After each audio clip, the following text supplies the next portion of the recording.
Hi, this is Nick Dawson from Talkhouse, and you're listening to the latest episode of Nobody's Ever Asked Me That.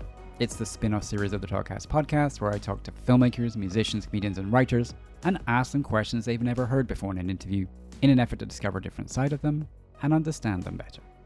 Today, my guest is cinematic iconoclast Nicolas Winding Refn. Refn's preoccupation has, for the most part, been telling stories of desperate men staring into the void. It's a theme that was present from the very start of his career, with Pusher, a contemporary Danish take on mean streets, Bleeder, a portrait of flailing modern masculinity, and Fear X, a beautifully sparse and haunting mystery about grief and loss starring John Turturro, and written by Last Exit to Brooklyn novelist Hubert Selby Jr. After Refn made Pusher 2 and 3 a financial imperative after the failure of Fear X, he put his main thematic preoccupation to best use in a string of prominent movies. The brilliantly inventive prison biopic Bronson with Tom Hardy, the dialogue-sparse medieval set Valhalla Rising starring Mads Mikkelsen, and two collaborations with Ryan Gosling, the heist thriller Drive and the tie-set psychodrama Only God Forgives. Drive was a surprise commercial success and made Refn a big-name director, and he has smartly parlayed that into becoming a brand. Literally. By NWR is now the stamp that's on his recent work, and the bold, neon-drenched look of his films of the past 15 years or so has become his trademark. That savvy branding has actually allowed him to really push the boundaries of his work. The Neon Demon, the TV shows Too Old to Die Young and Copenhagen Cowboy were unapologetically art pieces, and his new film Her Private Hell is confounding and infuriating critics for its failure to deliver on their expectations. When Her Private Hell premiered at Cannes, Refn broke down as he revealed that he had died for 30 minutes during a heart operation 3 years ago, and sees this film as a creative rebirth. In it, Refn seems infinitely more interested in image making than in story, playing with influences from Kenneth Anger, camp, fashion, the Orpheus legend, and more. Like The Neon Demon and Copenhagen Cowboy, it's an incredibly female-centric narrative, with a cast led by Sophie Thatcher, Havana Rose Liu, and Christine Froseth. My interview with Refn runs pretty much unedited here, as I wanted to retain the specificity of his speech. I've interviewed him a number of times over the years, and in press mode he's part impresario and part Zen master, sometimes speaking in koans, with long pauses between his thoughts. Those gaps may be for him to summon his next insight, or for the listener to absorb the previous one. Sometimes what he says seems totally sincere, sometimes it's dryly ironic, and sometimes you simply can't tell. In a fascinating and unique conversation, he touched on turning his dyslexia, color-blindness, and other untreated diagnoses into creative advantages, his addiction to Legos, his fantasy of living in a world of only women, meeting Andy Warhol as a teenager, the importance of telling your kids that they're geniuses, and much, much more. So, let's get started.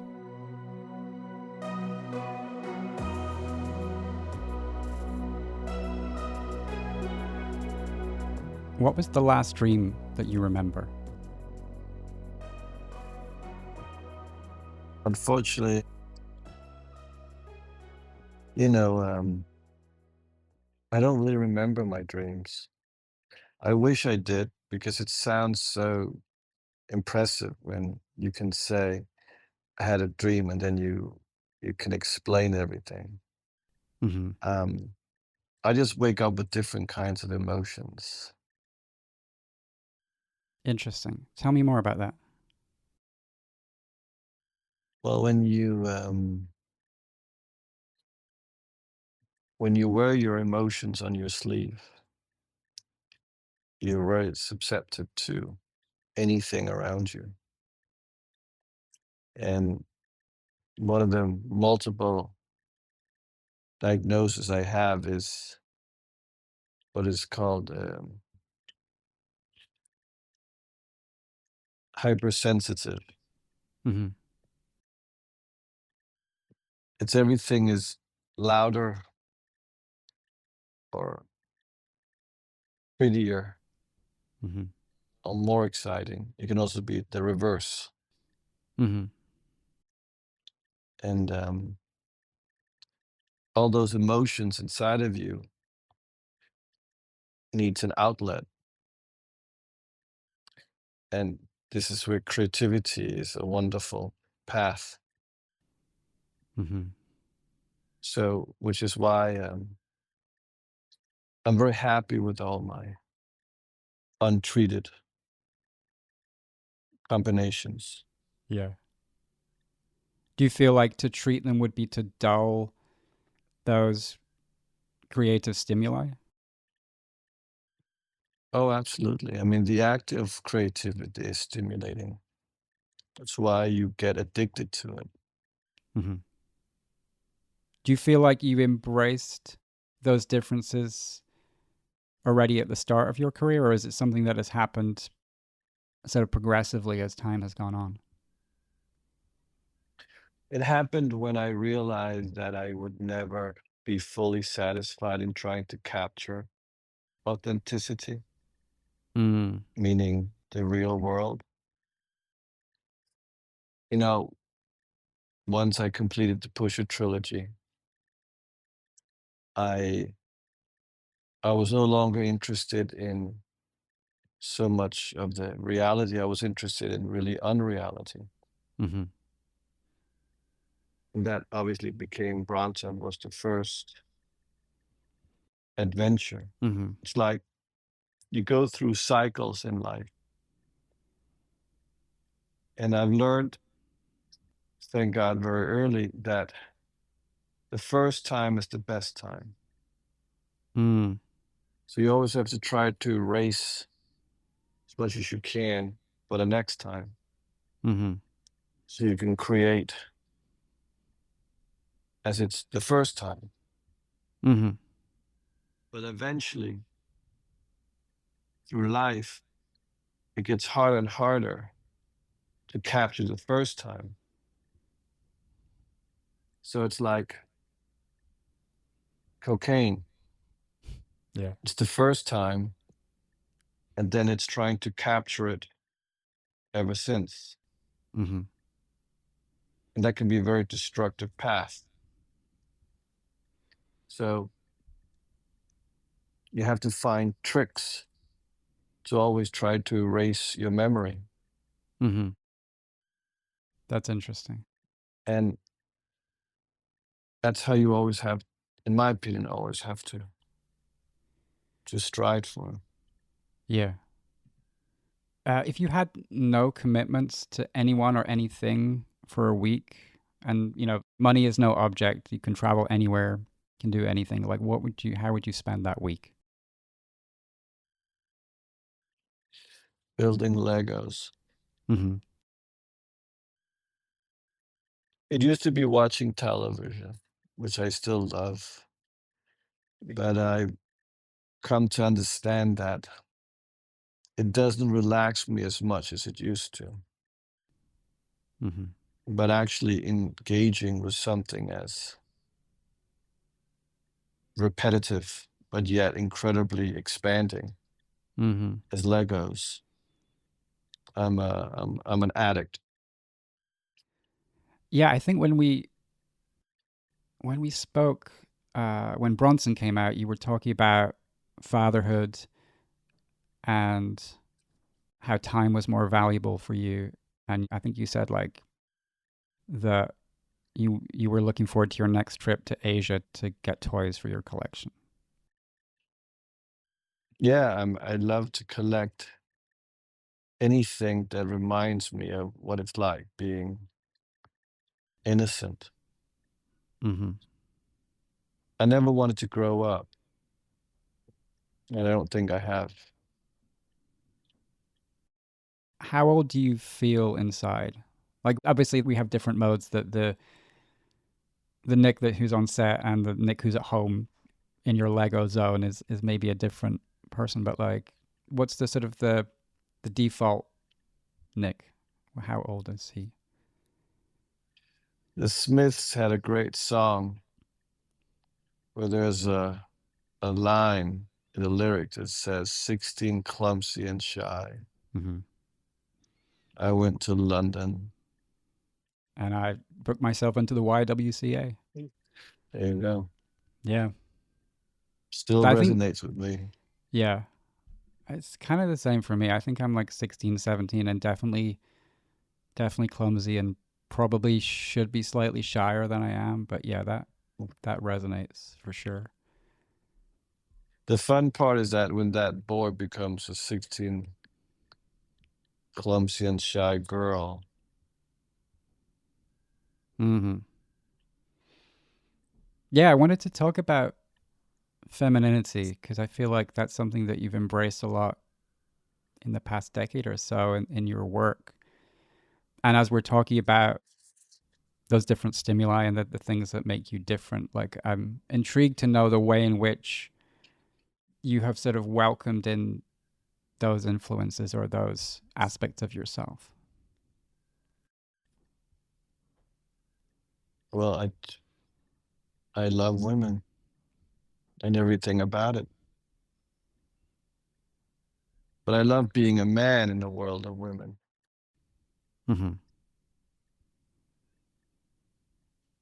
I love being a heterosexual in the world of women. Mm-hmm. If I could live in a world of only women, I guess that would be heaven. That would be interesting. How much do you entertain those kind of thoughts in your moments of quiet deliberation? Um, through my desires, it's what I work on. Mm-hmm. I am an extension of what I make. You see, I don't have any skills that I never had, which for a long time made me very sad and very envious of others who have so much talent and can do so many things. But my brain and my hands have difficulties functioning together. Mm-hmm. And I have a sense of a deformed physique. And I don't know how to dance because I don't have any real rhythm, I feel. And I'm colorblind, so I know nothing about, I don't know what to wear. Mm-hmm. I don't work with clay. I can't write because I can't read. I'm colorblind. I don't understand technique, which I'm very ashamed of. And in a way, I would love to be one of those people that can just even explain what a PDF is.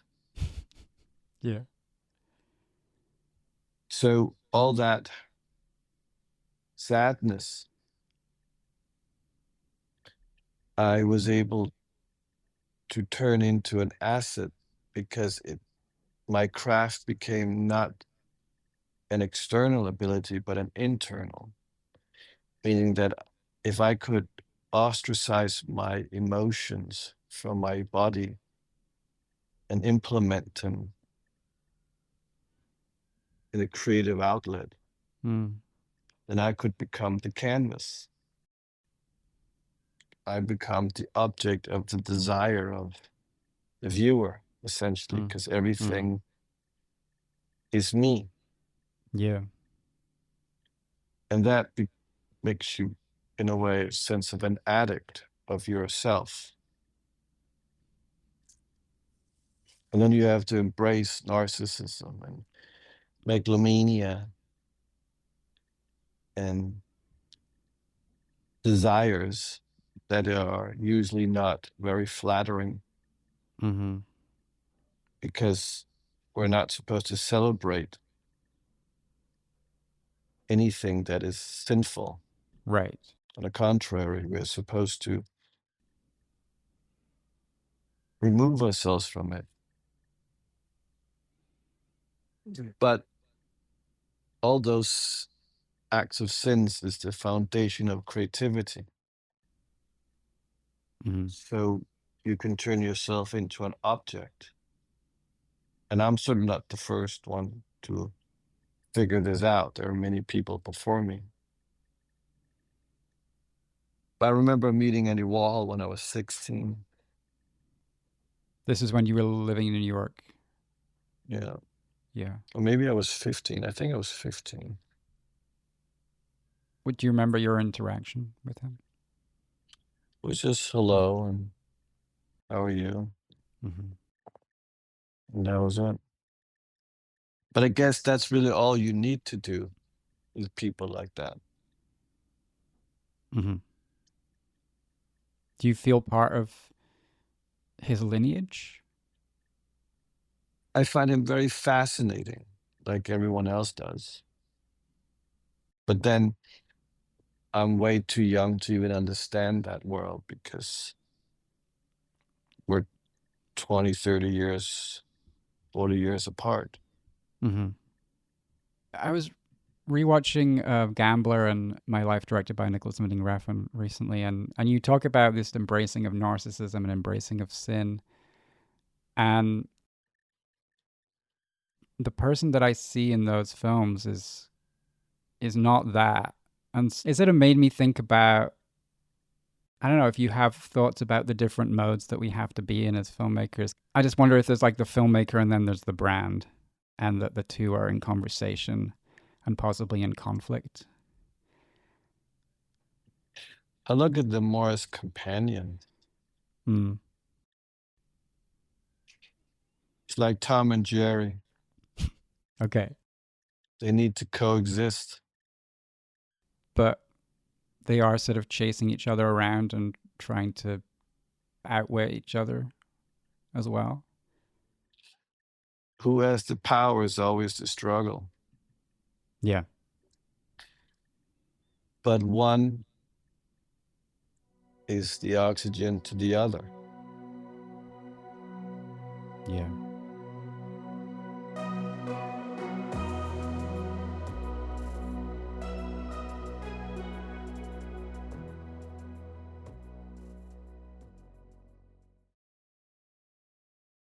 If I were to ask you to picture your childhood, what do you see? I think if I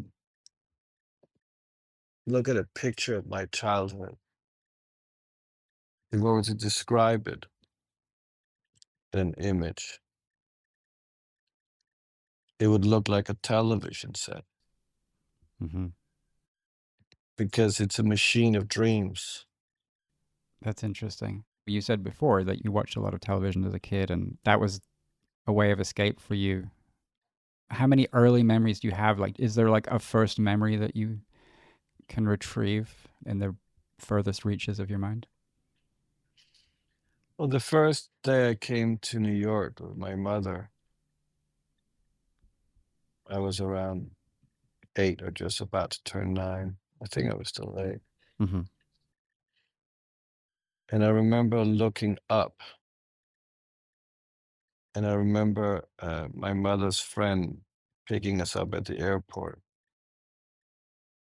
And a homeless man came knocking on the door at a traffic stop. Mm-hmm. And my mother's friend did not acknowledge the person. And I had to say, we need to give him some money. Mm-hmm. So my mother's friend reluctantly opened the window and gave him some money. I guess my compassion for my fellow person was already on my sleeves. Mm-hmm. I remember looking up all day because the buildings were tall. Mm-hmm. I remember eating a burger with only meat and bread because I didn't like all the other things that we put in them. Mm-hmm. And then I remembered discovering television, and I could click channels, Mm-hmm. and the sound of those clicks were very erotic. And it became my introduction to creativity. And I would have to wait, 45 years or whatever, 40 years, 45 years, to be able to do the same thing on my telephone. Mm-hmm. Yeah. Do you watch a lot on your phone now? Like everything, you watch so much on your phone. But I love the cinema. I love anything that's human interaction, meaning places where we share. I love bookstores. Mm-hmm. I loved stores that would sell movies, Mm-hmm. toys, all the places that unfortunately is disappearing because of the evil, you know, ordering on the internet by a drone drop. Mm-hmm. It reminds you how meaningless most of it is. I get sad every time I walk by a supermarket that I know used to be a cinema. Mm-hmm. Yeah. I think by law, every cinema should be single screened. Interesting.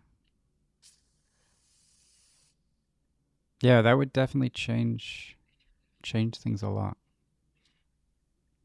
Like your phone, it's single screened. Mm-hmm.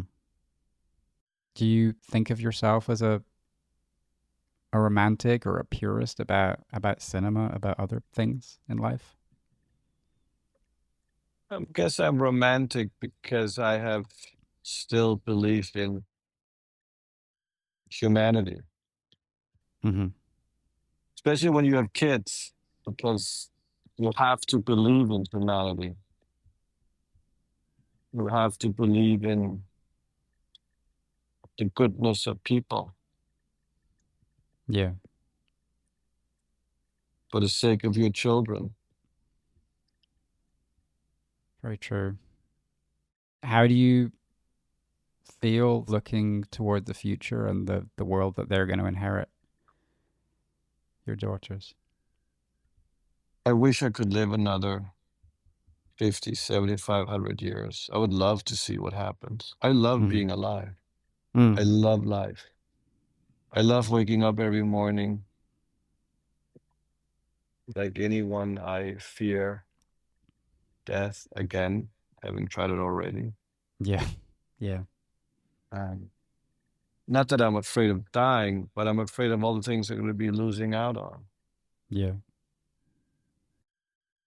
I think that the world is always interesting. I'm a little bit saddened by all the ignorance, the celebration of ignorance, and the inequality that's spreading through our various systems. I think it's a shame that that's happening, but then everything has to switch in modes. Hopefully, mm-hmm. something better will come out of it. But you know, life is Yeah, wonderful. yeah. Going back to parenthood, what is a notable trait that you have inherited from your parents? My mother always said I was a genius, and she meant it. So it wasn't superficial. Mm-hmm. So I say that to my own kids. Mm. How young were you when she first told you that, and what kind of impact did it have? I mean, it's a healthy impact. Then I grew up in a duplex penthouse where one view was the World Trade Center and the other view was the Empire State Building. Mm-hmm. So I like the sense of being operatic. For sure. And then I think you have to, at least in my opinion, for how I see, what's so great about being normal? For sure. Do you feel like the idea that you were a genius helped you to sort of love and embrace every aspect of yourself and be courageous in the way that you pursued the things that you were passionate about? I think it probably had an effect on my, on your ability, your decisions, I will say, to do it your way, Mm-hmm. regardless of the consequences. Yeah. I'm always interested in sort of inflection points with people. Has there ever been a point at which you felt like you were close to giving up or changing paths in what you were pursuing? Every day, because you always have to question everything. But that's, indulgence. Which is also part of being creative. Mm. You have to be flamboyant, slightly pathetic. It sounds tiring, though, to be questioning so much. Oh, it is.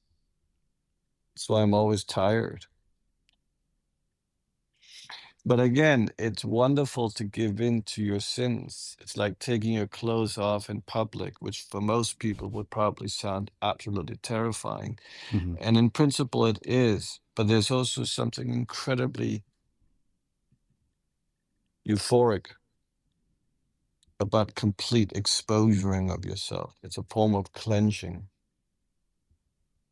People want to look at you, and yet they still want to look away, but they can't because the circus is in town. They have to look at it. Mm-hmm. And have you let go of caring the different ways in which they see you? The day that I started, when I made Pusher, I stopped caring. And I never looked back. My CV with Pusher was a blank piece of paper. It was all white with no text on it. Mm-hmm. Maybe I could have put in, been kicked out of acting school after a year in New York. But that was my level of success and achievement. So when God gave me this opportunity, because it was pure luck, I grabbed and I ran. And I never looked back. Does it still feel like, does it feel like you're running towards something or running away from something? Or what does the running feel like? I'm running towards something. I think in the beginning, you're a bit confused and you think you're running away from something until you realize you're not actually running away, you're running towards something. Mm-hmm. But, when you're in your early 20s, you still are you search a lot still. Yeah. And once you stop searching and you realize that you just accept that it's not from, it's towards, then all the weight around your ankles disappear and you get wings Mm-hmm. and you fly. Yeah. But in order to experience that, Mm-hmm. you need to know joy and pain, Mm-hmm. failure and success. And as early as possible, because it's like touching, you know, burning red iron Mm. with your hand, thinking that you can cool it. And the younger you are at that, the more it becomes a blessing. What are some of the things that you've learned from struggle or failure? Don't seek acceptance. Chief enemy is good company. Don't join a club.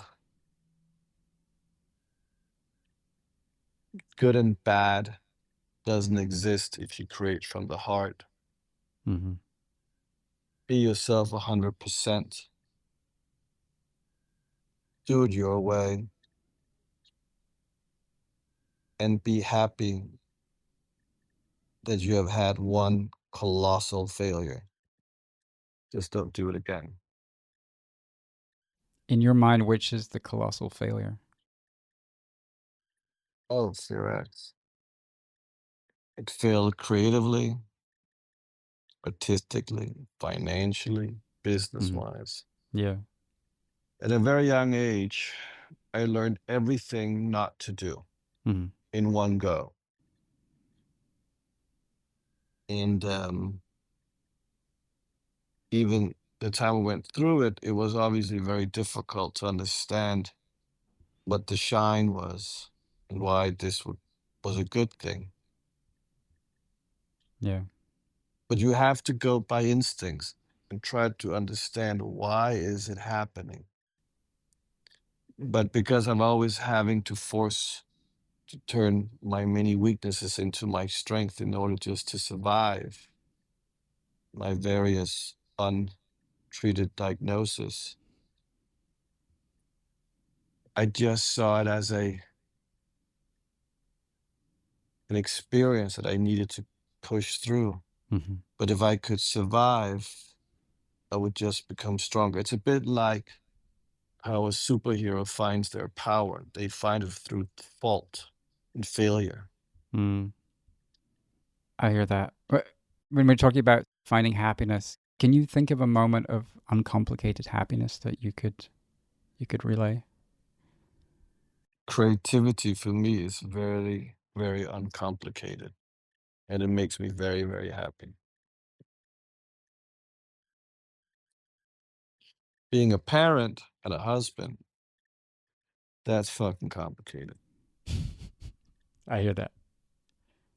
Has there been like a sort of pinnacle moment for you creatively then that you can like, oh, that was it? No, because I don't have an agenda. I'm not climbing a mountain to get to the top. The peak has no interest because that's death. Mm-hmm. And trust me, I've tried it once. There's nothing there. Yeah. It's all just black. So hopefully the peak won't return until 25 years from now. I sincerely hope that it will be longer than that. But yeah, our time is up. Thank you so much for doing this. It's always great to talk to you, and thank you for taking the time to talk. Yeah, thank you very much. Thanks so much to Nicolas Winding Refn for talking with me, and thanks to you for listening. Her Private Hell is now in theatres, and Nicolas Winding Refn's very strong body of work is out there to stream. If you know him just as the guy who directed Drive, or maybe The Neon Demon, there's much, much more out there to explore and enjoy. This episode was produced by Myron Kaplan, and the theme music is by The Range. Nobody's Ever Asked Me That now has a Substack, so head to nobody'sever-asked-me-that.substack.com to check out all of our past episodes, plus subscribe to get access to exclusive audio and video content. Next week on Nobody's Ever Asked Me That, my guest is writer-director Avalon Fast. The way you can take a train and see the whole journey from one side to the next is like very cool to me. I like that. I put my headphones in, I pretend like I'm gonna write something down. I almost never do. It's just like music, texting people. I love doing that, like texting all my friends something so that I can receive texts throughout the day while listening to my music. Yeah, thinking about stuff, getting kind of worked up about deciding that I have a crush on somebody and then thinking about that the entire train trip, stuff like that. It's like a little world. And then when I get off the train, I like think back to these conversations I've been having, like what the hell was going on, like where was I, kind of back to reality. Okay. You know. Yeah. That's next week on Nobody's Ever Asked Me That.